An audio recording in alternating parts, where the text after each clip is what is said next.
Hello, I'm Adam. My parents left me alone with a silent child, calling me always the burden. Minutes later, she whispered 7 words that ripped through the lies they built, exposed their deception, and made me question everything I thought I knew about family. What would you do if the people meant to protect you betrayed you completely? I woke up to the silence that had become familiar in our small Raleigh apartment, the kind of quiet that stretches across rooms like a thin sheet of tension. The sun had barely climbed above the horizon, and even the faint hum of the city outside felt distant, almost foreign.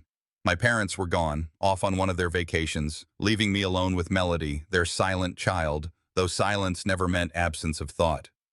I noticed the wheelchair in the corner, its polished frame catching the soft morning light, and Melody's sketchpad, untouched on the kitchen table. These small objects always reminded me of the constant weight I carried, the unspoken expectation to notice, to act, to care, while the world moved around me. I had always been the one overlooked, the youngest, the one everyone assumed would adjust, obey, or fade into the background. And yet, being overlooked honed a certain awareness in me. I saw things others didn't. A misplaced spoon, a half-open drawer, the subtle crease in a notebook page that hinted at Melody's restless mind. My parents had left a subtle message the night before. Handle things as you see fit. A casual remark, but one that carried the weight of everything they didn't say, their trust mixed with a quiet dismissal. I wasn't angry, not yet. I was prepared, I always was. Observing, calculating, planning. The drive to Melody's home was uneventful on the surface, but my eyes scanned every detail. The manicured lawns, the imported cars parked with precision, the faint scent of expensive perfume lingering in the air. Arla, Melody's mother, had left a note, crisp and formal, outlining basic instructions. No warmth, no softness, just protocol. Melody herself sat quietly by the window, eyes tracking my approach, cautious yet discerning. Her small movements, the slight tilt of her head, spoke volumes. I leaned into these cues, trying to decode what was beyond words. Her sketchpad caught my attention again. A drawing, subtle and almost hidden in its margins, held a message only I seemed capable of understanding. I studied it, tracing lines with my finger, connecting dots that spelled out a responsibility I had not asked for but could not ignore. The burden was heavy, yet my mind raced with strategies to approach it, to navigate the delicate balance between care and respect, autonomy and necessity. Greeting Melody was like stepping into a silent negotiation. She responded minimally, her gestures precise, deliberate, almost rehearsed. I mirrored her, using hand signals, small games, and sketches of my own, trying to bridge the gap. Memories of my own childhood flickered, moments when my voice had been dismissed, when I had been seen but not heard. Now, standing in her living room, I understood the irony. The one who was silent had more control than anyone might think. Humor, charm, subtlety became my tools, small victories in the war of communication. As I unpacked her daily routine, laying out medications, meals, and sketch supplies, a sense of calculated patience settled over me. I didn't complain. I organized. I observed. Every little detail mattered.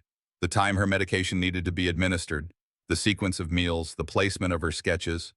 My intelligence, sharpened by years of being overlooked, became a quiet weapon. The responsibility didn't feel like punishment. It felt like a challenge I was uniquely suited to meet. And yet, I couldn't shake the creeping awareness that this was only the beginning. We spent the morning together in small, deliberate interactions. I pointed to the sky, traced musical notes in the air, and waited for her to respond. A heart appeared on her paper, a tiny, explosive victory of understanding. I recognized the subtle shifts in her expression, the small flickers of connection, and for a moment, the burden transformed into empowerment. It was still weighty, still demanding, but it carried the potential for something more. A cautious hope, fragile yet undeniable, started to take root. Then, as the morning light deepened, Melody moved in a way that stopped me cold. She gestured with certainty, her eyes fixed on mine, and uttered 7 words that seemed to shatter the calm. "They want my 4 million. Please help." My chest tightened.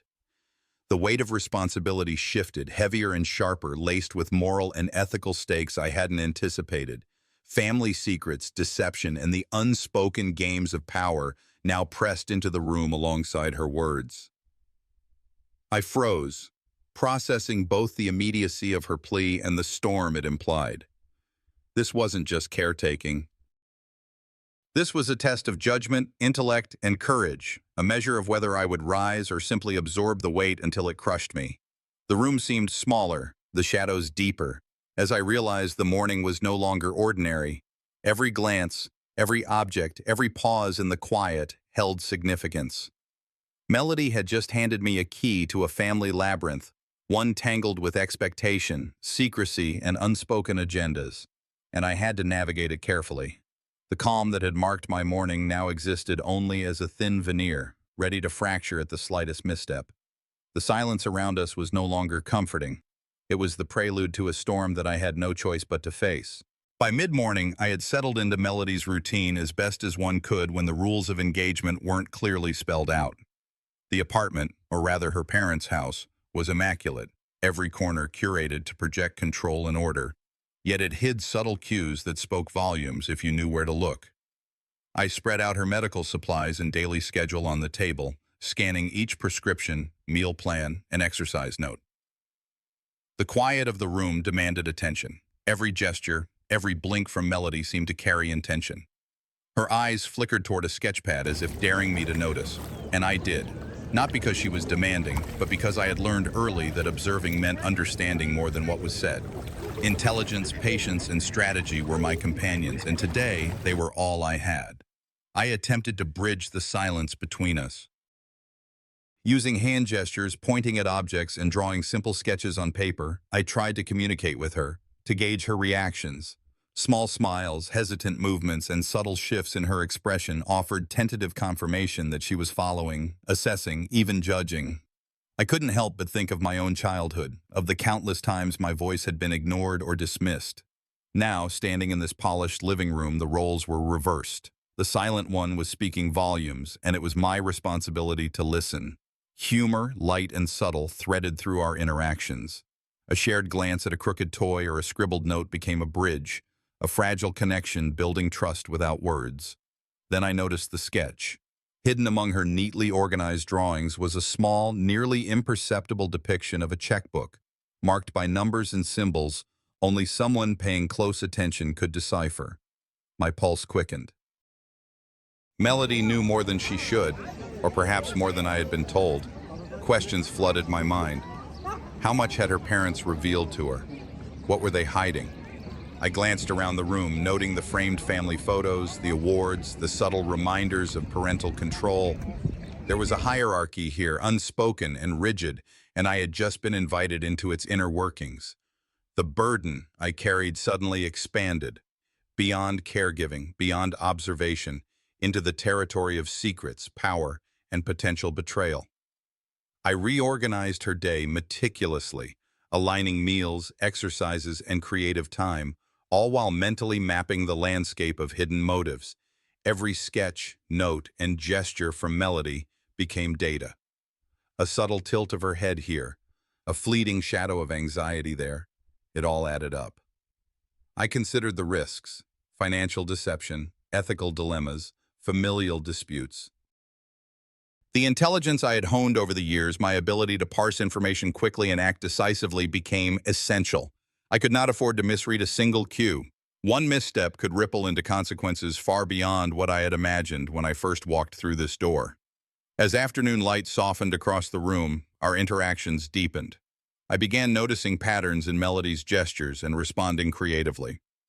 A small sketch she drew in the margins of her pad earned a carefully timed nod. A drawn musical note elicited a tiny smirk. These were victories, small but significant, proof that communication was possible beyond spoken language. I felt a cautious hope emerging, a sense that responsibility could transform into genuine connection. Still, the weight of what she had hinted at, the hidden wealth, the unspoken family secrets, hung over us, a tension that neither laughter nor light conversation could fully dispel. Then came the moment that crystallized everything. Melody reached for a document, her movements precise and deliberate, and pointed emphatically. Her eyes locked with mine, wide and urgent. I leaned closer, heart tightening as comprehension dawned. She understood. She knew about the family finances in ways I hadn't anticipated. And now the ethical and moral dimensions of my responsibility became undeniable. It wasn't enough to care for her. I had to navigate the treacherous currents of secrecy, loyalty, and potential deception. My mind raced, cataloging possibilities, calculating risks, balancing empathy with vigilance.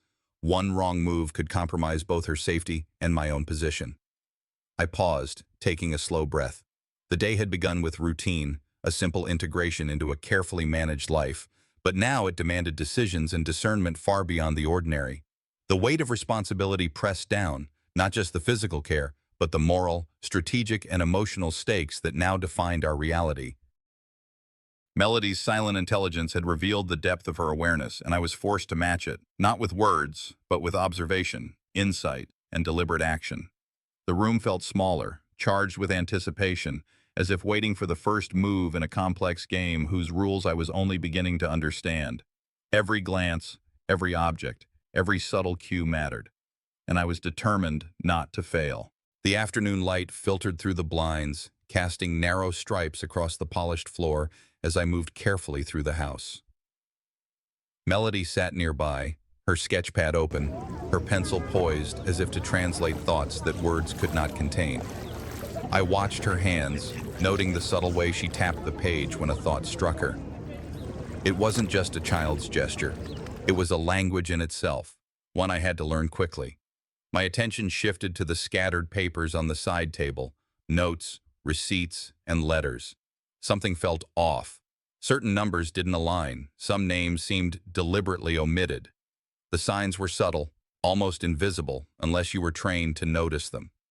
I cataloged each detail mentally, running patterns, questioning motives. My parents' instructions echoed in my mind, and for the first time, I felt that the label of burden was more than just unfair. It was a calculated push into a web I didn't fully understand. As I examined the papers, I came across a note, folded so meticulously it had clearly been hidden on purpose. The handwriting was familiar, my parents', but the message was layered, hinting that I was to manage more than Melody's care.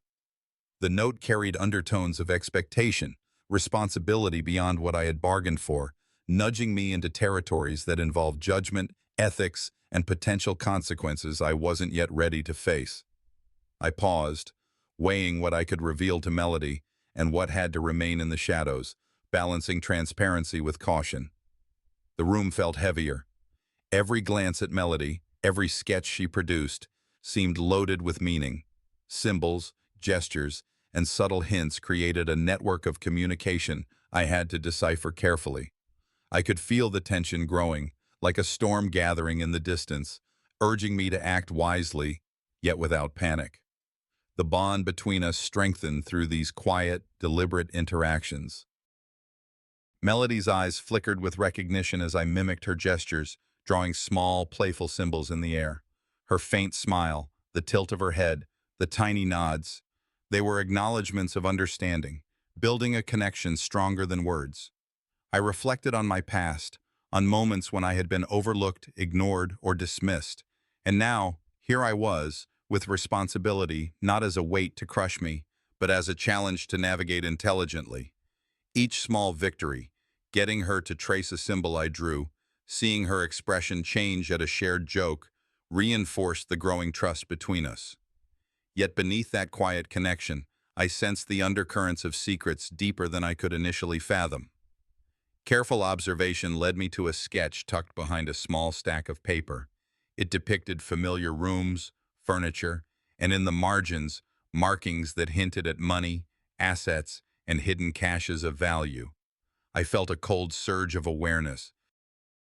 Melody wasn't just silent, she was watching, processing, understanding far more than any casual observer would suspect. I began forming hypotheses, imagining potential scenarios, weighing the risk of confrontation against the necessity of uncovering truth. The house itself felt like a chessboard. Each object, each symbol, each glance was a move in a complex game orchestrated long before I arrived. I needed to be strategic, careful, and aware that one false step could trigger consequences that would ripple through our fragile understanding. Hints of wealth intertwined with responsibilities crystallized as I pieced together the sketches and documents. The implications were staggering: family assets, financial motives, hidden intentions, all converging in ways I had not anticipated. I reflected on my role: guardian, observer, strategist. The responsibility I carried was no longer confined to care. It encompassed protection from manipulation, safeguarding Melody from exploitation, and navigating ethical terrain that could shift at any moment. Subtle cues, like a sketch of a locked drawer or a folded note hidden beneath a drawing, spoke volumes about trust, deceit, and intent.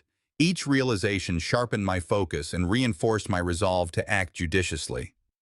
Then it happened. Melody's hand shot up, pointing firmly toward a corner of the room where a faintly marked envelope lay tucked beneath her sketchbooks. Her gaze was intense, demanding comprehension without words.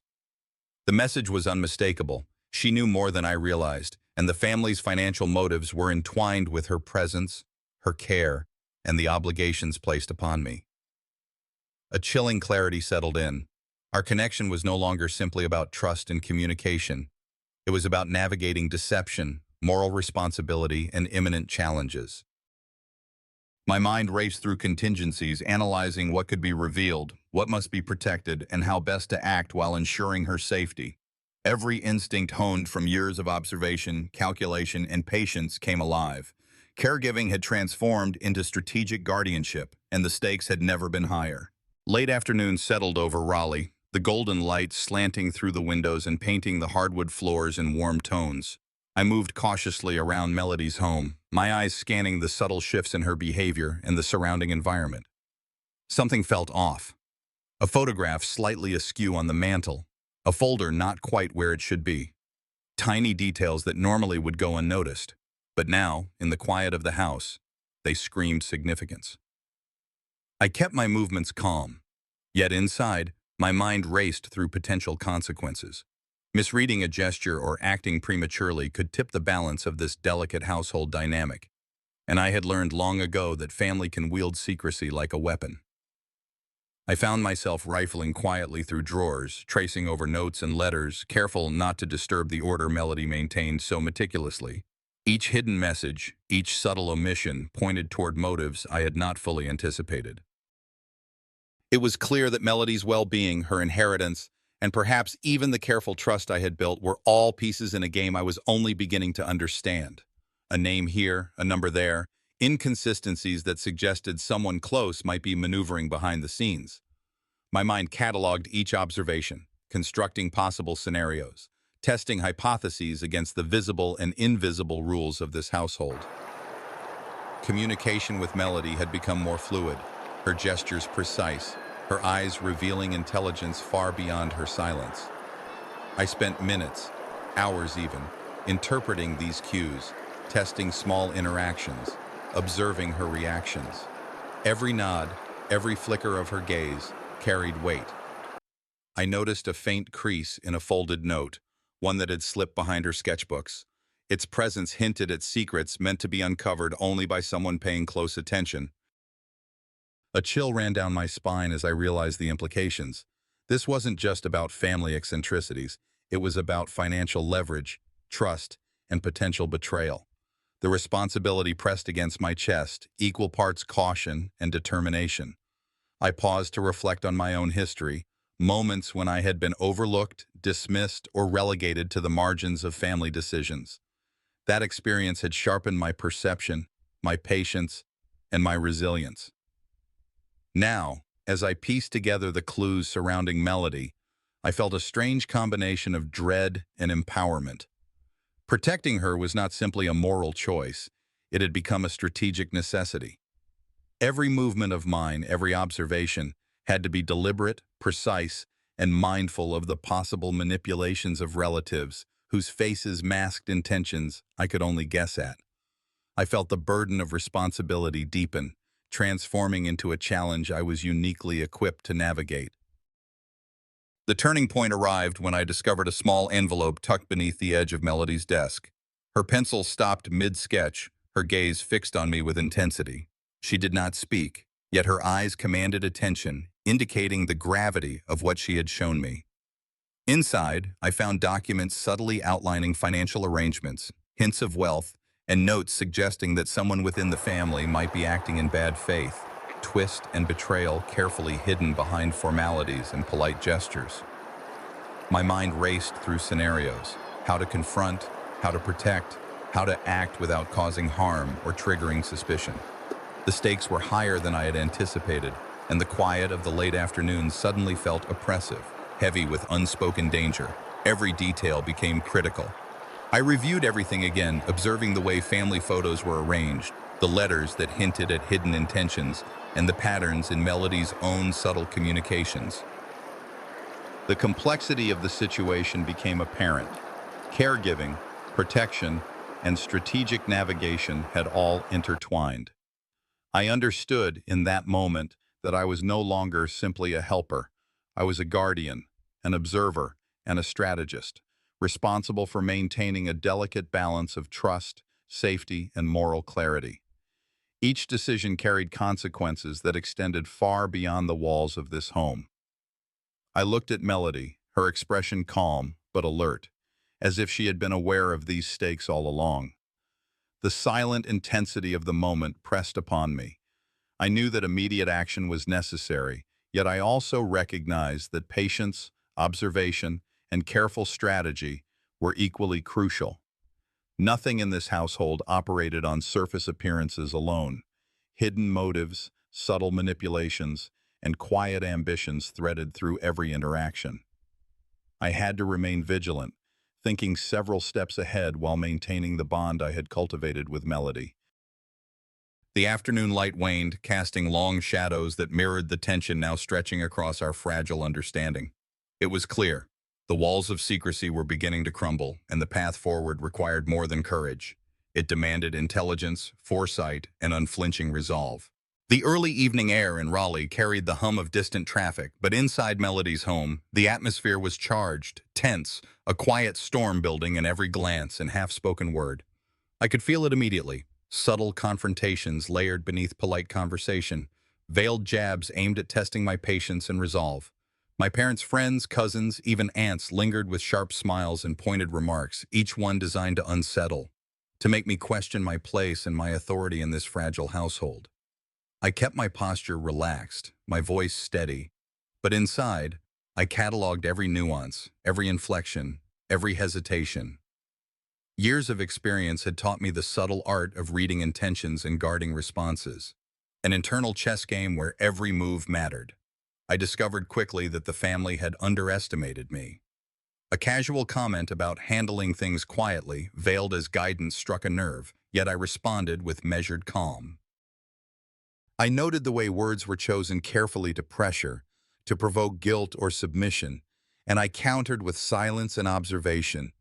The old lessons of patience and intelligence in adversity became my shield. I analyzed the power dynamics, the subtle hierarchies, and the unspoken rules, allowing me to identify who could be persuaded, who would resist, and who was a potential liability. The faintest flicker of a document on the table caught my eye. A ledger, a note, suggesting the depth of manipulation at play. My mind raced through scenarios, weighing risks, predicting reactions, all while maintaining a composed exterior. Then came the first major revelation. An overheard conversation between distant relatives, words carefully muffled but impossible to ignore. They spoke of hidden financial maneuvers, implications for Melody's inheritance, and plans to leverage her dependency. My stomach tightened at the thought, shock mingling with a cautious determination. I felt the surge of anger that came from realizing betrayal was more entrenched than I had feared, yet I suppressed any immediate confrontation. Strategy demanded careful calculation. One misstep, and the leverage would be lost. I cataloged the information, analyzing the weight of each sentence, each nuance, as though I were assembling a puzzle with high stakes, every piece of truth both a weapon and a shield. In the following hours, I began subtle defiance. Quiet adjustments to Melody's routine, small tests of the family's reactions, careful inquiries masked as casual questions, all designed to assert agency without provoking open conflict. I noted the patterns, the inconsistencies and vulnerabilities. Moments of silent triumph bolstered my resolve. I could feel my own intelligence and patience translating into influence, into protection for Melody. Small interactions with supportive relatives hinted at potential alliances, faint glimmers of trust I could cultivate for leverage. Each calculated move strengthened my narrative of competence, resilience, and moral authority, silently signaling to the family that I was neither naive nor easily intimidated. Reflection grounded me as dusk turned to evening. I revisited my principles, weighing the ethics of every decision against the stakes at hand. Observing documents, letters, even sketches left in Melody's space, I saw clues that demanded careful attention and strategic planning. I balanced the protective instinct for Melody with a growing willingness to assert subtle defiance against the family's manipulation. The emotional anchor solidified. This was no longer merely caretaking, it was a contest of wits, patience, and moral clarity. I reminded myself that measured resistance often proves stronger than outright confrontation. By the time night fell, the picture was unmistakable. The family's schemes were broader than anticipated, layered and complex, but not beyond my comprehension. Twist after twist had revealed enough for me to recognize the necessity of immediate but calculated action. I could sense the looming threat, a silent pressure that demanded preparedness without premature exposure. I reviewed the pieces, the notes, the subtle gestures, the reactions of those around me, and planned my next moves with care. The tension was thick, almost tangible, yet I remained poised, aware that my intelligence, restraint, and patience were my strongest allies. I knew then that the next steps would define not just Melody's safety, but the integrity of my own convictions. Every observation, every careful maneuver, became part of a larger strategy to outwit deception without losing sight of moral responsibility. I had no choice but to prepare for what they thought I could never see coming. The late evening shadows stretched long across the living room, and I could feel the weight of every glance, every whispered conversation aimed at testing me. My subtle defiance had not gone unnoticed. The family's demeanor had shifted, sharper, more guarded, their veiled provocations now more deliberate. Each interaction was a chess move, comments laden with double meanings, smiles that hinted at judgment, questions that masked assumptions about my competence. I listened, observed, cataloged. Years of navigating subtle power dynamics had prepared me for this, yet the stakes had never felt higher. The energy in the house was taut, a string ready to snap. I maintained outward calm, but inside, my mind raced through contingencies, possibilities, and countermeasures. Patience was my ally, observation, my weapon. A note left on the coffee table caught my corner of my eye, a carefully worded suggestion meant to unsettle me. I read it slowly, decoding intent, discerning the gaps between what was written and what was implied. It confirmed suspicions. There was a plan afoot, a hidden agenda I needed to anticipate. Acting too soon would alert them. Hesitation could cost Melody. I moved deliberately, ensuring my presence alone would communicate caution and control.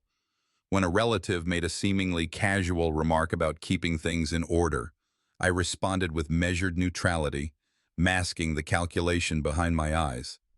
Within that silence, I established dominance. The tension between subtle defiance and strategic patience was palpable. The first opportunity arose in the form of a misdirected comment from one cousin, a slip revealing awareness of Melody's potential inheritance. I didn't react overtly, but mentally I constructed a plan to leverage that knowledge. Every action that evening was deliberate, adjusting seating arrangements to observe interactions more clearly, casually asking questions that revealed motives, and noting reactions to each seemingly innocuous gesture. By positioning myself at the center of the room, I could monitor the flow of information while signaling silent resistance. I allowed small victories, a wry observation, a subtle challenge to authority, to accumulate, reinforcing my strategic edge.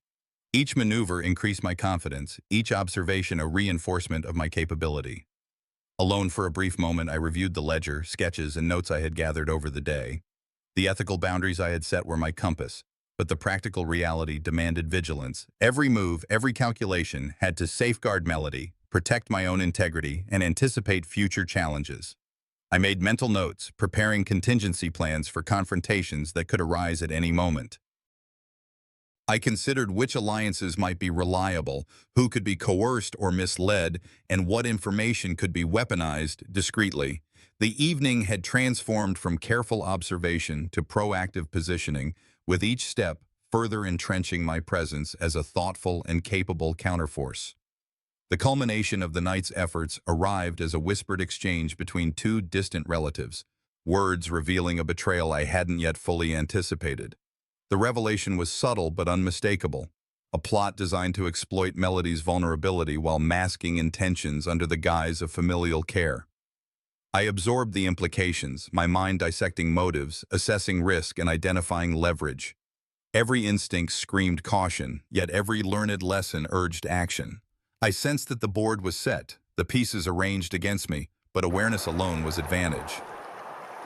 I steeled myself, knowing that every calculated countermove from this point would determine both Melody's safety and my moral standing in the intricate web of deceit. I had to act, but the board was set against me in ways I hadn't yet seen. The morning light filtered through the blinds, painting stripes across the living room floor, but my thoughts were far from the quiet of Raleigh. I traced the patterns of past interactions, the subtle betrayals and manipulations that had gone unnoticed in earlier days. Each glance, each carefully worded comment, each understated expectation began to form a coherent map in my mind. The realization hit me with a weight I hadn't felt before. Passive compliance had only allowed small injustices to accumulate, feeding the undercurrents of control my family wielded.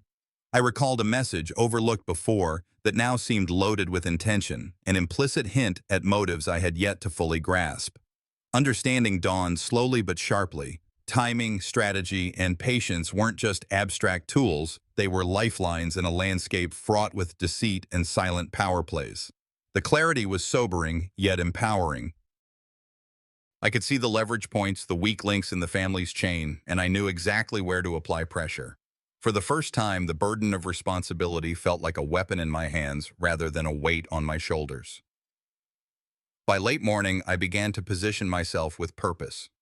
Conversations were no longer casual exchanges, but opportunities to observe, to test, and to subtly influence. Allies were identified not by loyalty alone, but by who demonstrated insight and discretion. I made small gestures, a nod, a pointed question, a careful compliment, that signaled awareness without revealing my full understanding. Every reaction I elicited from relatives served as data, each movement a measure of influence. It wasn't just observation anymore. It was calculated positioning. Unexpectedly, a distant cousin, one I had thought indifferent, offered a detail that illuminated a shadowed corner of the family's intentions. It was enough to shift my strategy, confirming that I wasn't alone in my awareness. A quiet smile crossed my face, a rare feeling of tactical advantage settling in. Suspense mingled with determination. I could feel the balance of power subtly tilting, my confidence bolstered by foresight and preparation. Afternoon light crept through the room as I rehearsed scenarios, silently speaking lines, imagining questions, and anticipating responses.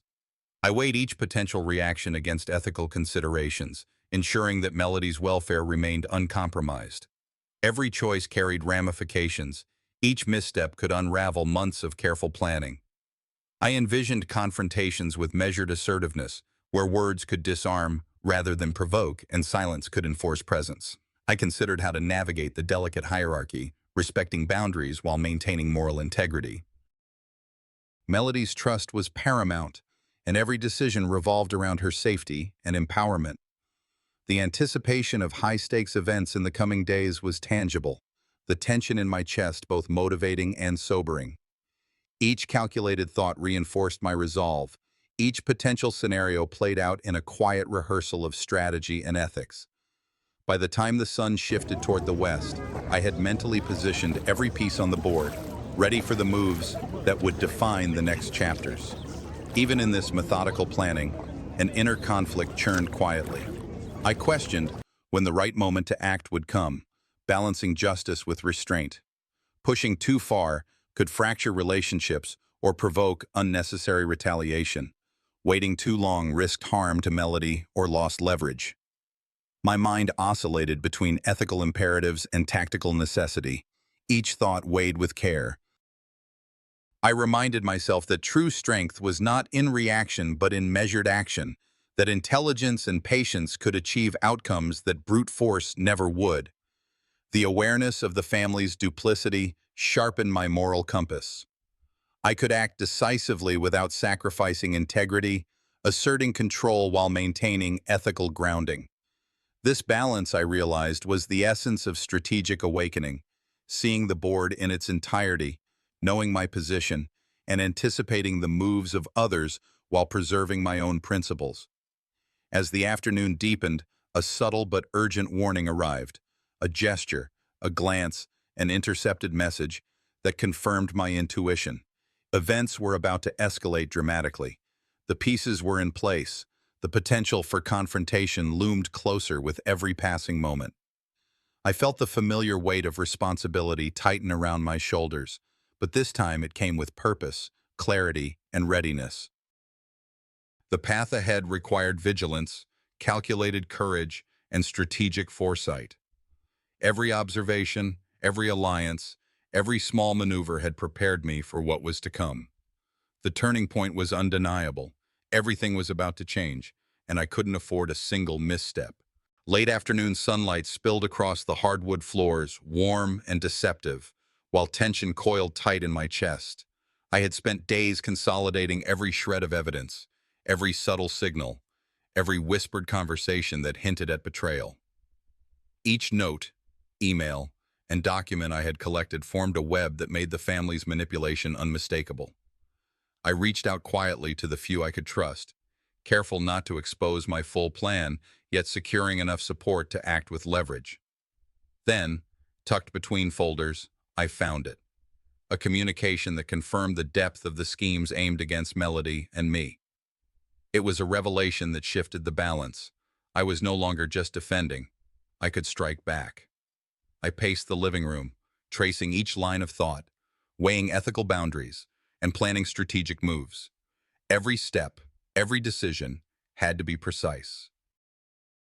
The air felt charged, and I could sense that the moment for action had arrived, the pivot from reactive caution to calculated initiative settling in my mind like cold steel. As evening approached, I made my move. Conversations became instruments of subtle pressure, measured questions, and carefully applied truths. Each word was chosen to assert awareness without opening my full hand. I observed reactions like a chess player watching pieces shift, noting the vulnerability of a cousin who had underestimated me. The slight twitch, the over-explained denial, the quick glance away, all revealed cracks in the facade I had been studying for weeks. Every micro-behavior became information, every pause a potential opening. I kept calm, channeling focus into calculated dialogue. The tension in the room built, palpable and electric. I could see allies leaning in slightly, caught between relief and anticipation, while others stiffened under the scrutiny, unaware that the game had already shifted against them. Channeling controlled rage into precision, I addressed hidden truths and coaxed confessions with quiet firmness. Family secrets spilled, one revelation after another, exposing financial motives and veiled manipulation. Each disclosure added weight to my strategic advantage, while I maintained ethical composure, ensuring Melody's well-being was protected. Subtle nods and glances reinforced silent alliances. Opposition faltered under the clarity of my intentions. The room pulsed with a mixture of shock, disbelief, and quiet admiration, the dynamics shifting as the careful orchestration of evidence met deliberate assertion. The once dominant influence of adversaries wavered, their control undermined by the very transparency they had sought to conceal. I felt the power of foresight, the satisfaction of careful patience translating into tangible leverage, the culmination of strategy and intelligence evident in every interaction. As darkness crept in, I left a symbolic message, precise and deliberate, demonstrating that I had seen through every scheme, calculated every move, and was ready for the next phase. The room remained tense, heavy with unspoken understanding that the confrontation was not over, only escalated. Eyes followed my departure, some filled with suspicion, others with recognition, all aware that the balance had shifted. I walked to the car, the chill evening air carrying the weight of what had just transpired. Every calculated word and subtle maneuver had positioned me as a force no one could underestimate. The anticipation of what would follow lingered in every glance, every silence, and every heartbeat. They thought they had the upper hand, but the game had just begun. Evening settled over Raleigh like a quiet sigh, the sky a muted mix of gold and violet. I gathered the evidence I had painstakingly compiled, every document, every note, every whispered confirmation of deceit, and laid it out before the family. The weight of truth pressed down, sharp and unyielding, exposing layers of manipulation and betrayal that had been carefully hidden. As I methodically walked them through each revelation, the room shifted. Surprise flickered across faces, guilt pooled in eyes, and some tried denial, clinging to fragile excuses. Then came the confession I hadn't expected, a long-buried truth that clarified Melody's precarious situation and unveiled the full scope of the schemes against her. The room went silent, the air thick with tension, and I could see in that moment the magnitude of what had been concealed. My voice remained steady, my composure intact, asserting not just the facts, but a moral stance that demanded accountability. Catharsis filled me quietly, a mix of vindication and the calm resolve of a man who had endured deceit and emerged prepared to protect what truly mattered. With the family laid bare, I turned my focus to reclaiming control over what was rightly ours. I took deliberate steps to secure Melody's well-being, arranging legal safeguards and practical measures that ensured her safety while preserving her dignity. Boundaries were drawn firmly around manipulative relatives, silent yet unmistakable, communicating that deception would no longer hold sway. Every action reflected a hard-earned maturity, a quiet authority rooted in intelligence and ethical clarity. As I moved through the motions, signing documents, coordinating protective measures, and confirming plans with allies, I felt an empowering sense of relief. Objects around the room, from Melody's sketches to the notes I had gathered, became symbols of triumph, echoing the journey from confusion and manipulation to awareness and rightful control. The tension eased incrementally, replaced by the steady beat of empowerment and the clarity that comes from standing firm in one's convictions. Later, as the night deepened, I reflected on what had transpired. Past wounds and fractured relationships came to mind, memories of dismissals and betrayals that had once defined my interactions with family. I allowed myself to acknowledge them, not as anchors of bitterness, but as lessons in resilience. Forgiveness was offered selectively, a conscious choice rather than a concession, maintaining self-respect while recognizing the humanity of others. Subtle gestures, an exchanged glance, a nod of acknowledgement, hinted at the possibility of repaired bridges without ignoring the scars left behind. Melody and I shared quiet moments, gestures and sketches communicating trust, understanding, and a tentative optimism for the future. Emotional growth had taken root, a testament to intelligence tempered by experience, to patience fortified by endurance. Finally, I left a small deliberate note for Melody, a symbolic gesture marking the end of a turbulent chapter and the beginning of one shaped by vigilance, care, and mutual respect. The house was quiet, yet the sense of forward motion lingered, a promise that while the battles had been won, the cultivation of trust and love would continue. I lingered by the window, watching the night deepen, understanding that life's complexities had not vanished, but were now met with preparation and wisdom. Lessons about loyalty, self-worth, and ethical resolve were etched into every decision, every careful step forward. The journey ahead remained open, hopeful, and guided by a newfound clarity. I may have won the battle, but the journey of trust and love is just beginning.